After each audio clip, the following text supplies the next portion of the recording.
Why did I even say that? So this is how this is going. As I'm sitting here with my good friend Jeff from Ballast Point, we're talking about his distinguished history as a brewer, and I refer to him as a barrel wizard. Because, I mean, that's what we refer to Steve Gonzalez at Stone. He says, I'm not a wood wizard. I'm a barrel whisperer.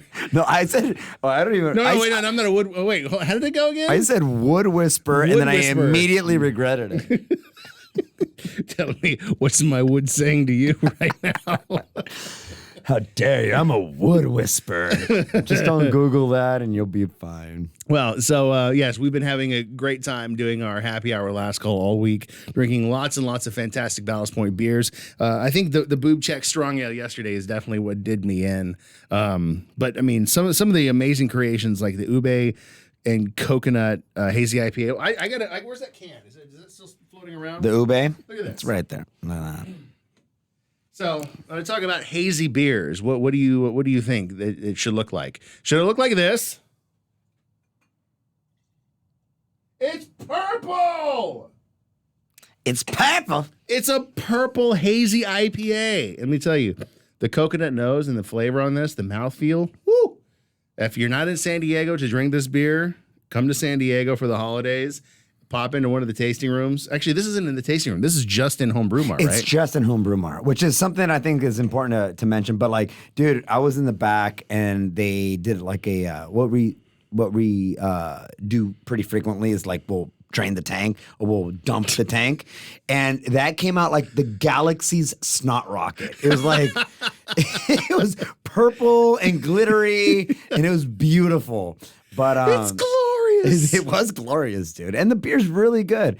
I thought it was going to be a little bit more showboaty. Like what you're getting from it is really just that it looks cool, but it tastes really good. I think taking an Ube beer and putting it on the back of a hazy is just absolute goddamn genius. It's because you hit all the marks, dude. You got the bitterness. You got the yeast profile that lets you know that it's a hazy IPA. You got the toasted coconut, and then you got the earthiness from the Ube. It's right there. It's exactly what we wanted. Kudos to everybody down at Homebrew Mart that made that. I had nothing to do with that because it's good. No, but you do have an affinity for the next thing we're going to drink, which is this delicious beauty here. Since we were talking about your experience handling the wood, I'm a wood whisperer, sir. Let's get that right. Well, what we're going to talk about is Victory at Sea. This probably the best barrel-aged Victory at Sea beer in the history. And honestly, I've been drinking Victory at Sea and this part of this program for a long time.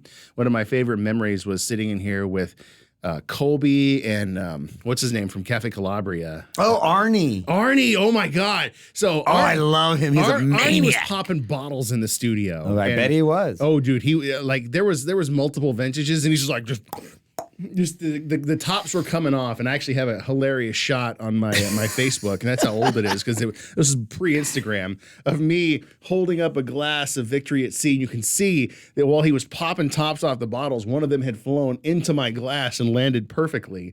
And so you could see the Ballast Point logo in the bottom of the glass from the crown. Like a choking hazard. Jesus, no, Arnie. Like he was going nuts. We must have drank 6 or 7 different vintages. The iron liver. He doesn't know I call him that, but I do. So yeah, that's one of my favorite memories of Victory at Sea. In addition to was it last year or 2 years ago you released this High West version? Yeah. So don't get into it yet because we're gonna get there. In a minute. Okay, yeah. Dude, but it is good. It is probably it's version 2.0 of Victory at Sea, and Victory at Sea is good on its own. It is a beautiful winter warmer kind of beer, but once you put it into to a barrel and you do the right things, then you got an elevated beverage, my friend. Well, let's talk about that a little bit. Elevated. Elevated. We're talking about that. Well, I might be elevated. That's why I said it that way. I am at the point of elevation right now. All right, here we go. So all week we've been leading up to this one moment where we could sit here with Jeff from Ballast Point and talk about Victory at Sea Day, which is happening on the 18th of this month. It's easy to remember because it's always going to be the last Sunday before Christmas. And it is a huge blowout event where you guys roll out Victory at Sea. You've got a Tipsy Elves sweater that goes along with it. Dude, we do all the things. So the Victory at Sea Day has become like something to put on your calendar, especially if you're a fan of Ballast Point specifically if you're a fan of Victory at Sea, which is our Imperial Porter with coffee and vanilla. That's what it is. It's a 10% beer that's going to get you anywhere that you want to go. But so good. But in true Ballast Point fashion, rebalance it, and it's kind of become a cult classic. And when we first started toying with variations of it, which is to say that we were adding flavors to it and making it like funner and cooler or tastier or whatever, it really just caught on. And it was one of the first beers that I particularly experienced a demand for, like lines around the corner, people waiting for us to open the doors. It was like Black Friday. That used to be like Sculpin at Home Brew Mart back in the day when Sculpin was brewed just occasionally. Right. There was always lines around the building in Linda Vista just waiting for the doors to open to get your 2 bottles. Yeah. And then, put it all over the internet that you have Sculpin from the latest run. Yeah.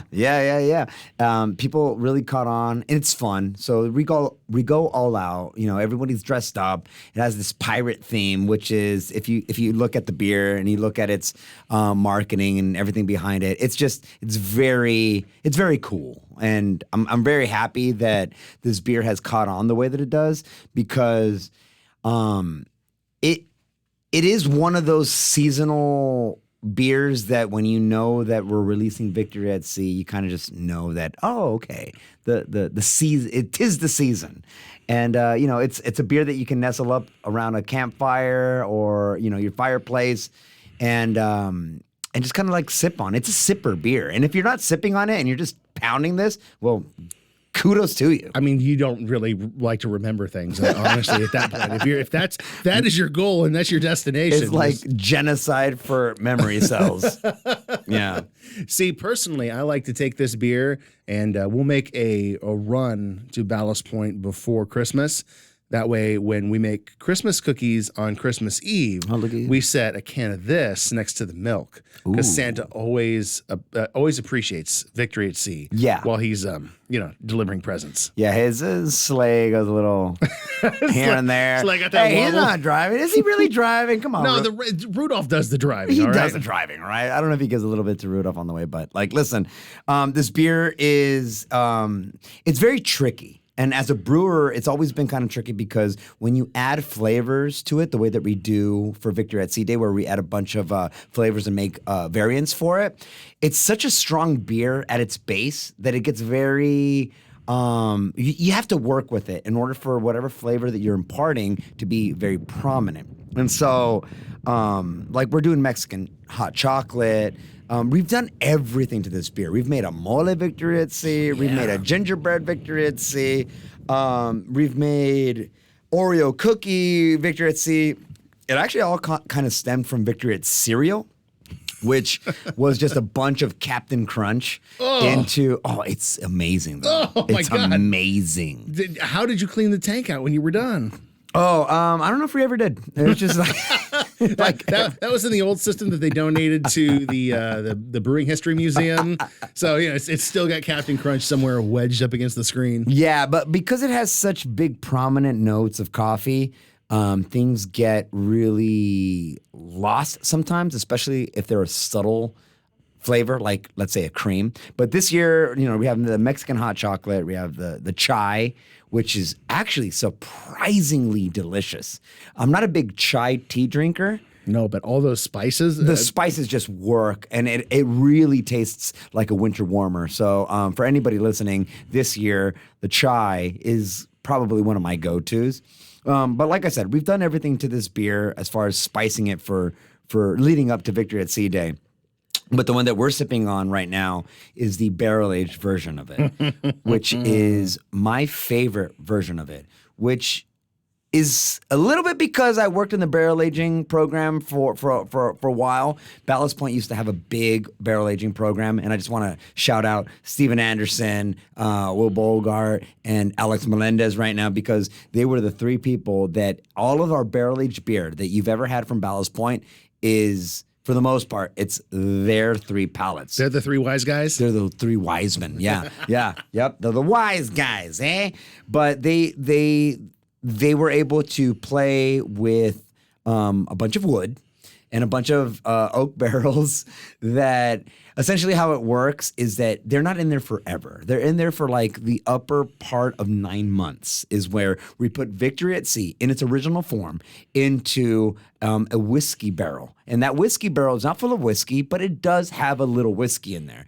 The barrel is actually internally lined with the spirit. And depending on what part of the earth you're on and your altitude and the temperature, that wood, acting as natural as it is, will breathe. And what that means is like when it gets hotter, it will expand, bringing all its contents into the staves. And then when it gets cold, it will contract and then it will like spit it out. So like nature is actually like mixing this back and forth, homogenizing it, right? So you like temperature fluctuations when you're barrel aging. Yeah, exactly. And I say this all the time and people are like, yeah, whatever, dude. But like, I'm being serious. Every single batch of a barrel-aged beer, whether it's ours or another brewery's, will be its own unique thing because nature has a big part to do with it. Not only the wood of the barrels, but the temperature, the altitude, all that stuff. So, you take that into consideration when you're drinking your next round of Victory at Sea barrel-aged beer. It's really just, you'll never drink that again. Well, I have been enjoying the ever-loving hell out of this beer. And, I appreciate all the wood that breathed life into this. Well, we are wood whisperers, my friend. And on that note, I should probably take us out with this beer, especially this barrel-aged version. It definitely takes me away to a place that I think this song goes perfect with from the Dropkick Murphys. Awesome. Wow. Well, that was awesome, dude. I mean, I learned more about barrel aging beers in the last, 15, 20 minutes that I think I've never learned before. I had no idea that the heat and the cold caused that transference. Yeah. What was funny is that so our barrel aging manager, did you ever meet Steven Anderson? Essay? They used to call him Essay. He was a Mexican, bald, homey looking guy.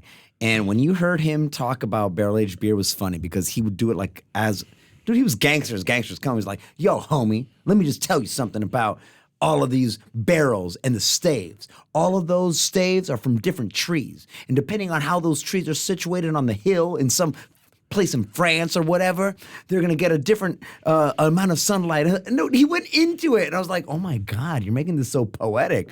And I didn't know prior to my tenure there, or my whatever I did with the barrel aging program, I didn't know this prior going into, but I left with a very big understanding and appreciation for all the work that goes into barrel aging beer, dude. It's a lot. Well, I have definitely more of appreciation for the wood than I did before. Wow, that's impressive. I didn't think you could get any more appreciation for wood, Jeremy. All right, that's it. We're going to wrap this up. Thank you for being here. We'll be back next week with I have no idea because I haven't sent any emails out yet. So we'll be surprised together.